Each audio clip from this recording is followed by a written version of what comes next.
नमस्कार, हमारे YouTube channel Kaushik classes में आपका स्वागत है। आज हम कक्षा 10वीं का अध्याय 4 लेकर आए हैं, जिसका नाम है देव। ये कवि देव के द्वारा लिखा गया है।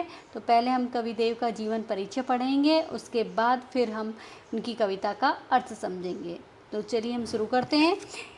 कवि देव का पूरा नाम देवदत्त है। ये रीतिकाल के कवि के रूप में जाने जाते हैं। इनका जन्म इटावा उत्तर प्रदेश में विक्रम संवत 1730 में हुआ था। इनके पिता के नाम पर कुछ विद्वानों का मत है कि उनका नाम बिहारी लाल दुबे है। इनके वंशज वर्तमान में इटावा और कुसमरा में रहते हैं। देव की रचना में की संख्या 52 है। इनकी प्रमुख रचनाएं भाव विलास, भवानी विलास, कुशल विलास, रस विलास, काव्य रसायन, देवचरित, अष्टयाम और सुजान विनोद, प्रेम तरंग है। इन्हें ब्रज भाषा के कवि के रूप में जाना जाता है। इनका निधन 1824 विक्रम संवत के आधार पर हुआ था। तो चलिए हम इनकी कविता को समझते हैं। पायनी नुपुर मंजू बजे, कटी किंकनी में धुनी मधुराई। यहाँ पर कवि देव श्री कृष्ण के बारे में बताते हैं कि श्री कृष्ण के रूप सौंदर्य के बारे में उन्होंने बताया कि किस तरह से वो सुंदर दिखाई दे रहे हैं। तो इसका उन्होंने यहाँ पर जिक्र किया कि पायनी का मतलब है पैरों में, नूपुर का मतलब है घुंघरू के लिए कहा गया, मंजू का मतलब है सुंदर, और कटी का मतलब है कमर, और किंकनी का मतलब है यहाँ पर करधनी से मतलब कमरबंद, और मधुराई मतलब मधुरता के साथ, और धुनी मतलब आवाज़ करना। कि श्री कृष्ण के बारे में कह रहे हैं कवि देव कि श्री कृष्ण ने पैरों में सुंदर नूपुर मतलब कि पायल या घुंघरू पहन रखे हैं, जो बजते हैं तो मधुर ध्वनि कर रहे हैं। और कटी किंकनी, और जो कमर में करधनी बांध रखी है वो भी बहुत ज़्यादा सुशोभित हो रही है। और जब वो दोनों की आवाज़ चलते हैं तो दोनों की आवाज़ें बहुत ही ज़्यादा मीठी लग रही है, मधुर ध्वनि लग रही है। सांवले अंग लसे पटपीठ, हिये हुल से बनमाला सुहाई। कि उनका श्री कृष्ण का सांवला अंग है, सांवला शरीर है, और उस पर उन्होंने पट मतलब वस्त्र और पीत मतलब पीले, और सांवले मतलब सांवला, और हुलसे का मतलब यहाँ पर आनंदित होना होता है, और हिये का मतलब हृदय पर, बनमाला मतलब जंगली फूलों की जो माला होती है, और सुहाई का मतलब यहाँ पर एक तरह से शोभावान होना या सुशोभित होना। वहाँ पर कवि कहना चाह रहे हैं कि श्री कृष्ण जो सांवले रंग के, उन्होंने पीले वस्त्र धारण कर रखे हैं, और उनके हृदय पर जो माला है वो बहुत ही ज़्यादा सुंदर दिखाई दे रही है, सुशोभित हो रही है। कि जो जंगली फूलों की जो माला है उनके हृदय पर विराजमान है, वो बहुत सुंदर दिखाई दे रही है। माथे किरीट बड़े द्रग चंचल, मंद हंसी मुख चंद जुनाई। यहाँ पर कहते हैं माथे का मतलब मस्तक पर, किरीट का मतलब मुकुट, के सिर पर उन्होंने मुकुट धारण कर रखा है। बड़े बड़े द्रग, द्रग मतलब नेत्र, के बड़े बड़े चंचल नेत्र हैं, उनकी आँखें हैं। और मंद हंसी मुख चंद जुनाई का मतलब यहाँ पर कि जो चंद्रमा के समान जो उनका मुख दिखाई दे रहा है, उस पर जो उनकी मधुर मधुर जो मुस्कान है वो चांदनी की तरह, जुनाई का मतलब होता है चांदनी की तरह सुशोभित हो रही है। जे जग मंदिर दीपक सुंदर, श्री ब्रज दूलव देव सहाय। यहाँ पर वो कहना चाहते हैं कि जो श्री कृष्ण हैं वो इतने सुंदर दिखाई दे रहे हैं, ऐसे सजे धजे लग रहे हैं कि जैसे कोई ब्रज का दूल्हा हो। और वो पूरे संसार में, जग मंदिर मतलब ये संसार रूपी जो मंदिर है उसमें दीपक की तरह सुंदर दिखाई दे रहे हैं, कि सुशोभित हो रहे, कि चारों तरफ रोशनी फैला रहे हैं। धार में धाय धसी निर्धार हवे, जाए फंसी उकसी न अबरी। तो यहाँ पर कह रहे हैं कि धार का मतलब धारा से है, धाय का मतलब दौड़ कर है, निर्धार का मतलब बिना सहारे के, और उकसी मतलब निकली। तो यहाँ पर कवि देव बता रहे हैं कि सखी आपस में वर्णन कर रही हैं, एक दूसरे के से कह रही हैं कि श्री कृष्ण इतने सुंदर दिखाई दे रहे हैं कि मेरी जो आँखें हैं वो पूरी तरह श्री कृष्ण के रूप सौंदर्य के रूप में धस गई हैं, अर्थात कि बिना सहारा लिए ही वो दौड़कर उनकी में समा गई हैं, अर्थात उनको देखती चली जा रही हैं। कि मैं कि दौड़कर मैं उनको ही देखने चली गई और वो पूरी तरह से मेरी आंखें उनमें धंस गई हैं, अर्थात मैं पूरी तरह से उसमें मोहित हो गई। री अंगराई गिरी गहरी गई फेरे फिरी ओ घिरी नहीं घेरे।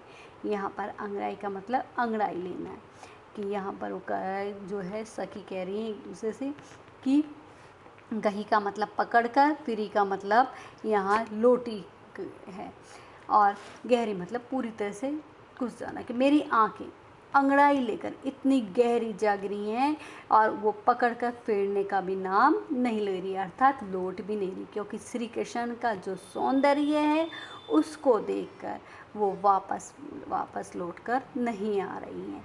यहाँ वो श्री कृष्ण में पूरी तरह से कहना कि उसके रूप सौंदर्य में वो फंस गई हैं और उससे वो हटना नहीं चाह रही हैं। तो उसके लिए कवि ने बताया कि किस तरह से सखी श्री कृष्ण पर आश्रित हो गई, कि एक तरह से उनको देखे चली जा रही हैं। देव कछु अपनो बसना रस लालच लाल चित भरी चेरी। चेरी का मतलब यहाँ दासी से, लाल का मतलब नंदलाल से, और रस लालच का मतलब रस की लालसा से।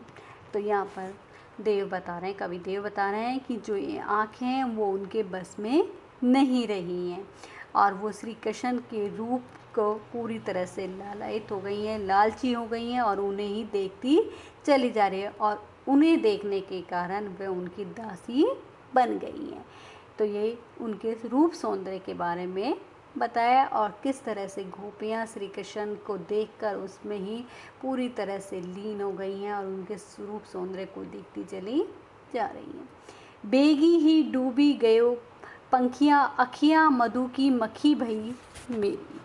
यहाँ पर कहा गया है कि बूढ़ी गई का मतलब डूब गई हैं पूरी तरह से, और बेगी का मतलब है शीघ्र, जल्दी। पखियाँ का मतलब पंख से कहा गया, और मधु का मतलब यहाँ शहद से कहा गया है, और भई का मतलब हो गई। यहाँ पर सखी कह रही हैं कि जो मैं पूरी तरह से उनमें लीन हो गई हूँ, अर्थात जो मेरी आँखें हैं वो कैसी हो गई हैं, मधुमक्खी के समान हो गई, कि जिस प्रकार से मधुमक्खी के पंख जब शहद में डूब जाते हैं तो वो निकल नहीं पाते हैं। कि जब आपने कभी देखा कि शहद में अगर मधुमक्खी गिर जाती है या मक्खी गिर जाती है तो वो निकल नहीं पाती है, छटपटाती रहती है। उसी तरह से वो अपनी उपमा मक्खियों के से दे रहे हैं कि किस तरह से वो श्री कृष्ण को देख रही हैं और वो उसी में फंस गई हैं, उनकी आंखें, और उसके रूप सौंदर्य में पूरी तरह से डूब गई हैं और वो उससे निकलने की कोशिश कर रही हैं, लेकिन वो उससे निकल नहीं पाती, अर्थात वो उनसे दूर नहीं जा पाती हैं। झहरी झहरी झिनी बूंदी है परती मानो।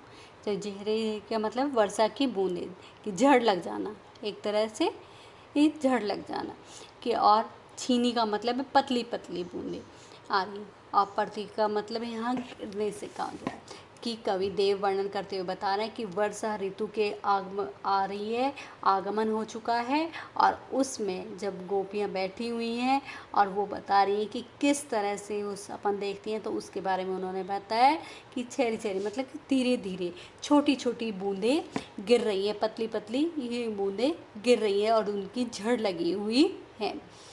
गहरी गहरी घटा घेरी गगन में, और पूरी तरह से जो आकाश है घने बादलों से मतलब पूरी तरह से घिर गए, बादल पूरी तरह से आकाश में घिर गए हैं। आनी कहो श्याम मोसो चलो झूलबे को आचू।